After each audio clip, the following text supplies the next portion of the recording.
Saudara-saudara, sama seperti keangkuhan punya ciri-ciri atau punya tanda-tanda yang menandakan bahwa kita tengah terjatuh dalam dosa keangkuhan atau dosa kesombongan.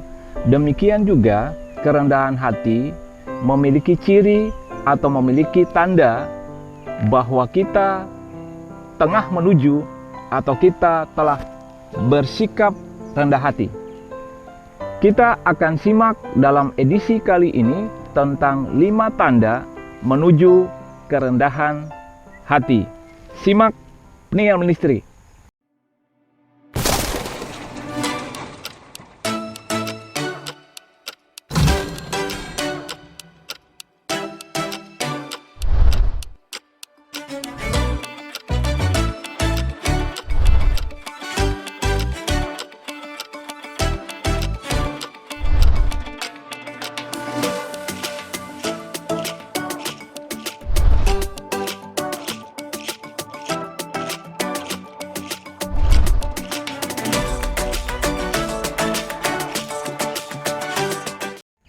Shalom saudara-saudara, jumpa kembali bersama dengan Peniel Ministry dalam acara Wajah Allah.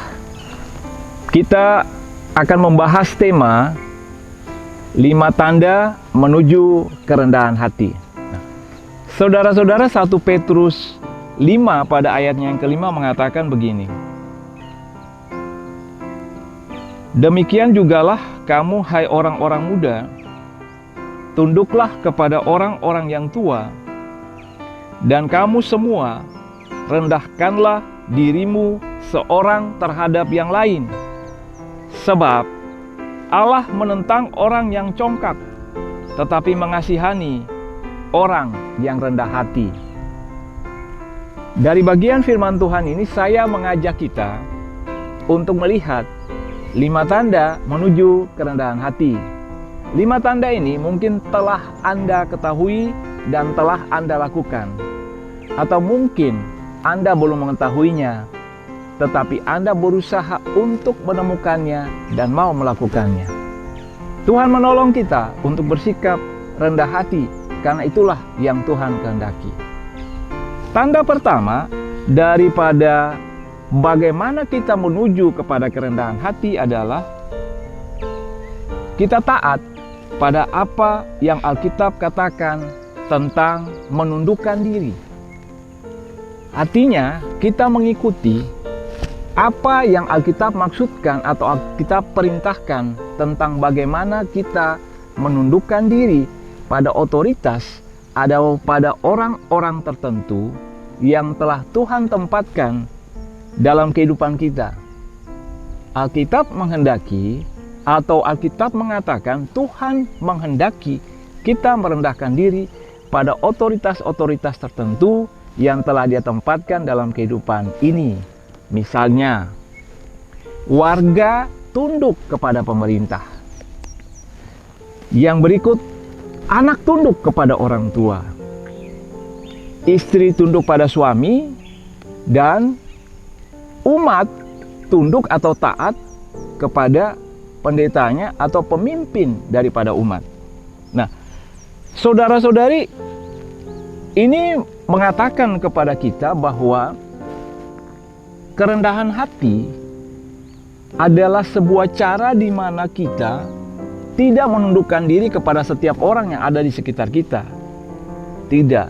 Tetapi Alkitab mengatakan kita menundukkan diri pada otoritas atau pada orang-orang tertentu yang memiliki kuasa, yang memimpin dan menuntun kehidupan kita kepada hal-hal yang baik. Alkitab mengatakan bahwa ketika kita tunduk pada mereka, apapun keadaan mereka, itu merupakan sebuah sikap kerendahan hati dalam kehidupan ini. Nah, ini memang bukan merupakan hal yang gampang di zaman modern ini. Ketika ada begitu banyak informasi yang kita ketahui, dan informasi-informasi itu membuat kita merasa seolah-olah kita lebih pintar, lebih banyak mengetahui banyak hal ketimbang orang-orang yang memimpin kita.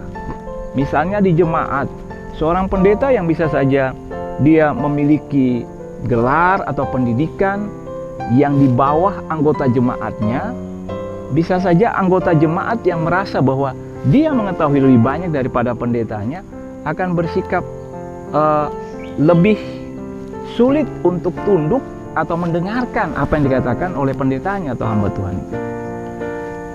Warga, mereka bersikap seolah-olah mereka mengetahui segala sesuatu. Mereka bersikap seolah-olah mereka bisa melakukan segala sesuatu lebih baik daripada orang-orang yang tengah memimpin mereka.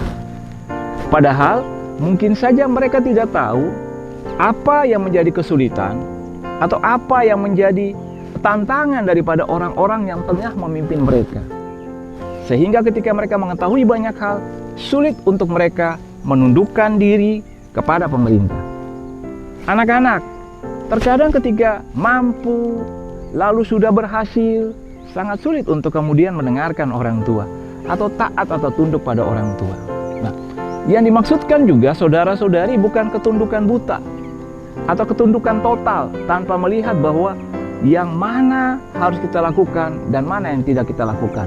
Tetapi yang mau dimaksudkan di sini, kerendahan hati adalah gambaran kita berusaha untuk menempatkan mereka yang merupakan otoritas Tuhan dalam hidup ini sebagai pribadi-pribadi yang kita hormati, kita berusaha untuk taati, kita berusaha untuk tunduk. Itulah ciri kerendahan hati yang pertama. Tanda kedua menuju kerendahan hati adalah Anda menemukan karunia roh Anda. Karunia roh ini seperti bahwa Anda menemukan apa yang menjadi keunikan Anda di dalam Tuhan, kekuatan yang merupakan anugerah Tuhan kepada setiap orang percaya, dan secara khusus Anda menemukannya dan Anda mengatakan, ya inilah karunia saya.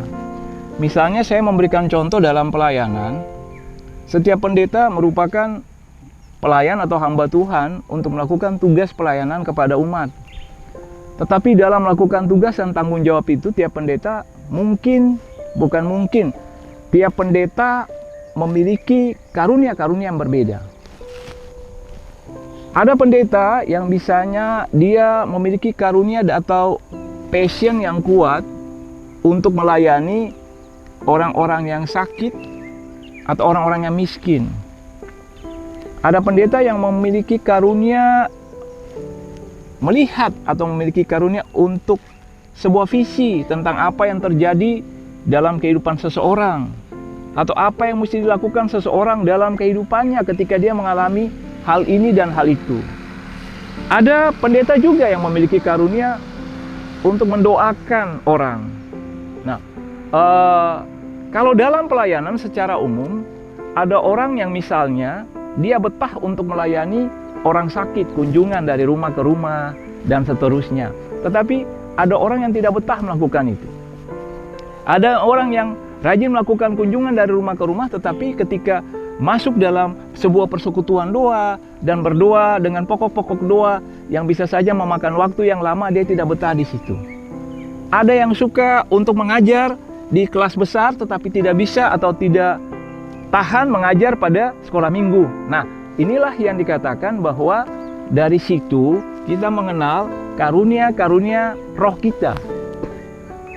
Bagaimana saya menghubungkan karunia roh ini dengan kerendahan hati? Begini, ketika kita mengenali diri kita dan mengenali karunia roh yang Tuhan berikan bagi kita, maka kita akan merasa puas dengan melakukan atau kemudian bertumbuh dalam karunia itu. Kita mengenal potensi. Oh, ternyata potensi saya dalam pelayanan adalah saya punya potensi untuk melayani orang sakit.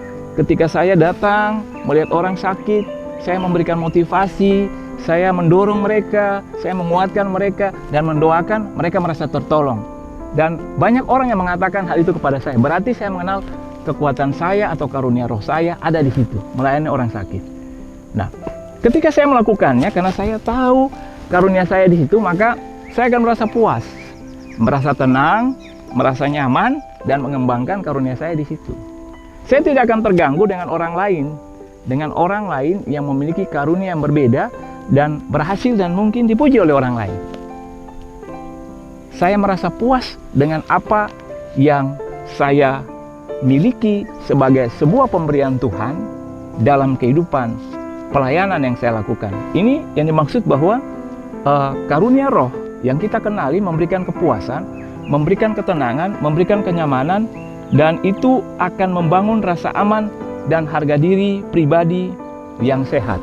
Nah, penekanannya ada di sini. Secara psikologis ada kaitan antara rasa tidak aman dalam diri, dengan kesombongan. Orang yang tidak tahu kelebihannya di mana, kekuatannya di mana, dia akan menutupi dirinya atau menutupi rasa rendah dirinya dengan sombong, dengan angkuh. Jadi sikap sombong, sikap angkuh itu menjadi benteng. Orang luar mungkin tidak tahu kenapa dia bersikap sombong dan sangat angkuh, tetapi dirinya sendiri tahu bahwa dia tidak percaya diri. Dia bersikap angkuh supaya orang lain tidak tahu bahwa dia tidak percaya diri, karena dia tidak merasa aman dengan dirinya, karena dia tidak mengenal karunia roh yang Tuhan berikan kepadanya. Ketika kita mengenal karunia roh yang diberikan Tuhan kepada kita, kita merasa tenang, kita merasa aman. Kita tidak perlu membual sana sini, meninggikan diri sana sini, karena kita tahu cukup apa yang Tuhan berikan. Ini yang Tuhan berikan dan saya akan melakukannya. Karena Tuhan memberikan karunia roh ini untuk saya melayani di sini. Orang lain terserahlah. Mereka boleh berhasil di sini, berhasil di sana, tetapi untuk saya inilah yang Tuhan berikan.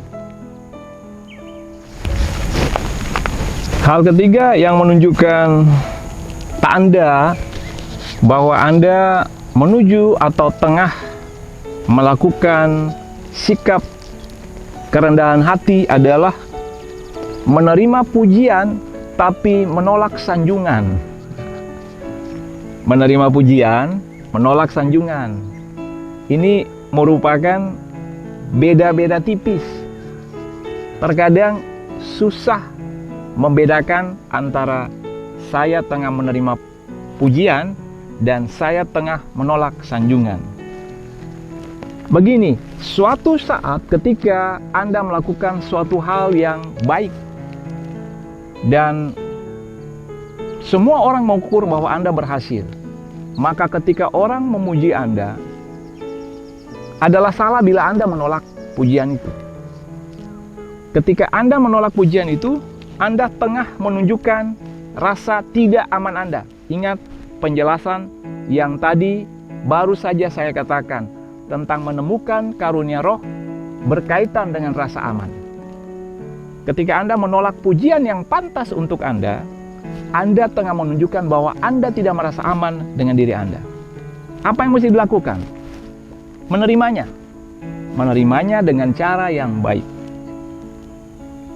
Yang lebih daripada itu yang dikatakan sanjungan. Nah, sanjungan seperti kita melipat gandakan pujian untuk diri kita. Betul orang memuji kita, tetapi kita melipat gandakannya dengan menambah-nambah atau membuat diri kita begitu tinggi. Itulah yang dikatakan sanjungan. Jadi Anda berusaha memproyeksikan lagi ulang pujian itu dengan menambahkannya dan membuat diri Anda kelihatan sangat hebat. Sanjungan adalah sikap melipat gandakan pujian, menambah-nambah, mencari-cari pujian tambahan dalam segala sesuatu yang telah kita lakukan. Kita menerima pujian boleh, tetapi sanjungan akan membuat kita terjatuh dalam keangkuhan atau kesombongan. Sikap keempat yang menunjukkan Anda tengah menuju pada kerendahan hati adalah Anda menghindari hidup dalam prestasi masa lalu. Setiap orang pasti pernah melakukan hal-hal yang baik yang menjadi kebanggaan dalam dirinya ketika dia mengingatnya. Dulu waktu saya menjabat sebagai orang yang memegang kuasa di sini, hal-hal ini telah saya lakukan dan inilah prestasi yang telah saya peroleh. Dulu waktu saya pelayanan di jemaat sana, wow, luar biasa, saya melakukan banyak hal yang hebat dan itu merupakan kebanggaan. Jadi seperti itu, prestasi masa lalu kita ingat dan itu menjadi sebuah kebanggaan atau sesuatu yang berulang-ulang kali kita nyatakan dalam sikap, bukan menceritakan pengalaman, bukan untuk berbagi, tetapi sikap mau mengatakan saya ini orang yang berhasil loh. Buktinya apa? Buktinya ini, buktinya itu, buktinya ini. Dulu saya melakukan ini, luar biasa saya berhasil. Betapa hebat saya melakukannya. Nah, ini yang dimaksudkan, bahwa keberhasilan masa lalu menjadi sebuah tugu kesombongan Anda.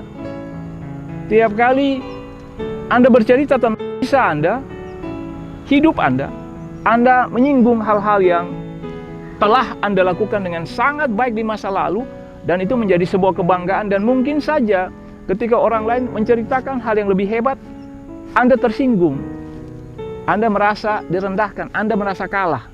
Nah, ini merupakan sebuah hal yang mesti ditinggalkan. Tanda menuju kerendahan hati adalah Anda meninggalkan keberhasilan Anda di masa lalu dan Anda menengok pada saat ini, dan melihat apa lagi yang bisa Anda lakukan dalam kehidupan ini untuk menolong orang lain, untuk melayani orang lain, untuk memuliakan Tuhan. Kerendahan hati adalah sikap meninggalkan prestasi masa lalu di belakang dan bersikap melihat apa yang mesti Anda lakukan pada saat ini untuk tetap melakukan hal yang baik seperti yang Anda pernah capai di masa lalu. Saudara-saudara, kita sampai pada tanda yang terakhir menuju kerendahan hati. Tanda yang terakhir adalah bahwa kita menganggap orang lain lebih utama. Yang seorang menganggap yang lain lebih utama dari dirinya, itu kata Alkitab. Nah, bagaimana kita bersikap dalam tanda kelima tentang menuju kerendahan hati ini? Menganggap orang lain lebih utama. Itu bisa dengan kita memberikan penghargaan yang tulus kepada orang lain ketika orang lain berhasil, atau ketika dia melakukan sesuatu dengan karunia-Nya dan dia dipuji oleh banyak orang, dan kita mengatakan bahwa Anda luar biasa dengan apa yang Anda lakukan. Pujian yang tulus kepada seseorang yang berhasil melakukan tanggung jawabnya dengan baik, atau yang berhasil dalam kehidupannya. Itu merupakan tanda bahwa kita tengah menganggap orang lain lebih utama dari diri kita, sebagai sikap kerendahan hati. Yang kedua, kita mesti berusaha untuk gembira ketika orang lain berhasil, bahkan lebih berhasil dari kita. Ini bukan hal yang mudah, tetapi inilah kerendahan hati. Kerendahan hati memang merupakan sebuah perjuangan antara kita berusaha untuk menaklukkan diri kita dan mengendalikan sikap kita dengan sesuatu yang muncul sangat kuat dalam diri kita. Sesuatu yang mendorong kita untuk bersikap sebaliknya kita halaukan, dan kita mengambil keputusan, sikap inilah yang mesti kita lakukan. Dan tidak mudah karena hal itu terjadi peperangan dalam diri kita.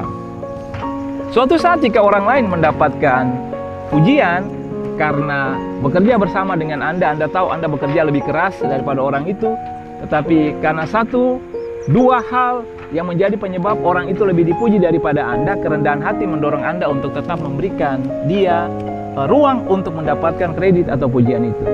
Dan Anda membiarkannya berlalu begitu saja. Mengutamakan orang lain adalah hal yang kelima menuju kerendahan hati. Saudara-saudara, kita mengakhiri perjumpaan bersama dengan penyiar misteri dalam acara Wajah Allah. Tema kita adalah 5 tanda menuju kerendahan hati. Setiap tanda yang tadi saya sebutkan adalah setiap tanda yang saya dan Anda berusaha untuk terus-menerus melakukannya. Mungkin kita pernah berusaha untuk melakukannya, pada satu kali kita berhasil melakukannya, tetapi pada saat yang lain kita gagal melakukannya. Tidak mengapa. Itu adalah sebuah proses untuk Anda dan saya berusaha menjadi pribadi-pribadi yang rendah hati. Kita melakukan itu karena kita mengetahui Alkitab mengatakan Tuhan membenci orang-orang sombong dan mengasihi orang-orang yang rendah hati. Sampai berjumpa kembali minggu depan. Tetap doakan kami. Tuhan memberkati saudara-saudari. Kamu dapat, kamu bisa. Shalom.